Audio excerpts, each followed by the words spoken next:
The Freemium Starter Kit introduces a somewhat unique approach to UI management by centralizing each UI screen into a standalone prefab and script. This design allows for individual UI screens to be managed as cohesive units. Unlike the typical Unity workflow, where several scripts referencing UI elements are attached to objects within the prefab, the Freemium Starter Kit has one core script per UI screen that loads and manages the prefab itself. This method might seem antiquated at first, but I believe you will find its simplicity and power impressive once you are familiar with it. To ease the transition into this new approach, I am here to introduce you to the ScreenBuilder tool. The ScreenBuilder tool has two main functions. The first is to create a base prefab for you to begin creating your UI screen. The second is to generate the script file that will load and manage your new UI. To start, I want to draw your attention to the ScreenBuilder settings. These are the paths that the ScreenBuilder will generate the base prefab and script file for your use. For this demonstration, we are going to build a mini game of chance where the player uses keys acquired in playing the main game to unlock chests and win prizes. The first thing we're going to do is name the UI screen. Let's call it Chess Screen. Now we will tell the ScreenBuilder to generate the base prefab in the path indicated above by clicking the Create Prefab button. Before we go to the editor, I want to point out one other relevant setting here in the freemium editor. In game settings, then editor settings, you will find the target width and target height properties. Unity has the ability to automatically scale UI based on a device's screen or screen size. However, for this to work, the canvas scaler needs to have a starting reference point, i.e., it needs to know the size of the screen you're targeting when you build your UI. These two values are automatically set on the canvas scaler by the UI manager built into the Freemium Starter Kit. I am pointing them out now because ScreenBuilder will help you out by using them as a frame of reference while you are building the UI screen. Switching to the Unity editor, you'll see that the ScreenBuilder has already opened our chess screen prefab for editing. The first thing you'll notice is there are already several controls inside of our prefab. These are just there to get you started, and I'll be deleting them shortly. First thing I want to point out is this purple box. This is the result of the target height and target width properties that I pointed out earlier. This is simply a reference to let you know where the edges of the scaled screen will be. So if you place a control in the top left corner of this box, it will always be in the top left corner no matter what scaling does. This box is only visible in the editor, so you don't have to worry about trying to hide it. The next thing I want to point out is this canvas object here in the hierarchy. It is grayed out because at this moment it is being generated by Unity and is not part of our UI prefab. But don't worry, the manager within the Freemium Starter Kit will attach this to a canvas for render batching when the game is running. Now we're going to remove these default controls and start building our UI. The process of building a UI is pretty typical of the way you would build any UI in the Unity editor. So at this point, I'm going to stop talking and speed things up.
Okay, let's slow things down a bit and talk about another important aspect of the Screen Builder: UI control references in the script. When ScreenBuilder generates the script file, it will automatically create references for things like buttons, toggles, and sliders. Other things like image and text controls may or may not need a script reference. By default, ScreenBuilder assumes that they do not. So to help ScreenBuilder identify which of these it should create a reference for, we will identify them by adding the ref underscore to the beginning of the control name, like this.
And now we are almost done creating our UI prefab. But before we move on, we have one last important feature to discuss. It is possible to bind a text control, Text Mesh Pro, to one of the Freemium Starter Kit's main stats, like the player's gold, gems, lives, energy, etc. Once bound, this control will automatically show the current value of that stat for as long as the text control exists. To achieve this, simply name the text control after the stat you want to track. For example, in our UI prefab, we want to track how many keys the player currently has in their inventory.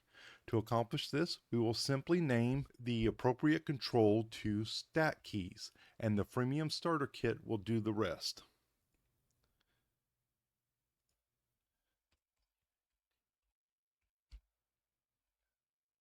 And we are done. For a complete list of all the other control names, please see the documentation. At this point, we want to return back to the ScreenBuilder UI to finish up by generating our base script. It is important to note that while creating this screen, we made a lot of interactive controls that will need a reference in the script. For instance, every lock on each of the chests is a button. Plus, the lock icon has both an open and a closed state. So we'll need a reference to the button and both images to swap the state once unlocked. So in this instance, once we generate the script, there will be a lot of variable references to work with. Back in the Screen Builder, we are on step 3 to generate our script. I am going to just accept the default settings for this demonstration, but please see the documentation for the details on all of your options. Click the Generate button, and just like that, our script has been created. In our code editor, as you can see, all the button and image variables have been created. In the construct GUI event, all of those variables are being assigned a reference based on the names assigned to the objects, starting with the ref underscore. Here we can see that the button click events are being assigned.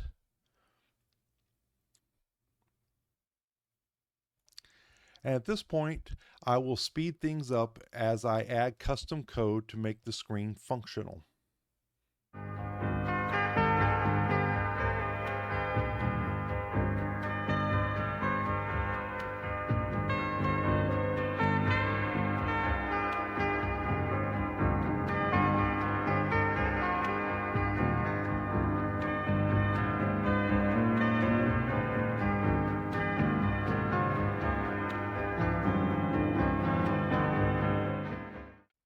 This concludes the Screen Builder tutorial. you will find the full source code from this tutorial as well as the rest of the game in the Freemium Starter Kit example game folder. Okay, now that that's all done, let's have a look at the finished product.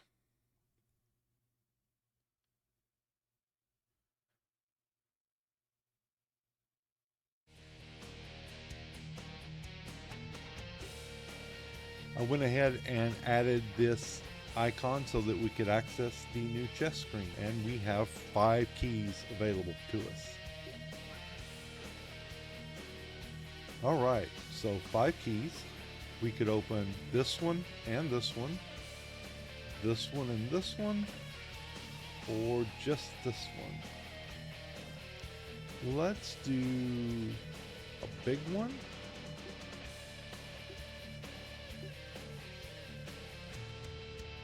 All right, 100 gems. As if I didn't know because I set it all up. And this one we have so that we can double it up by watching a video. So let's do that. Much shorter than the real thing would be in the dev environment. All right, and we are out of keys.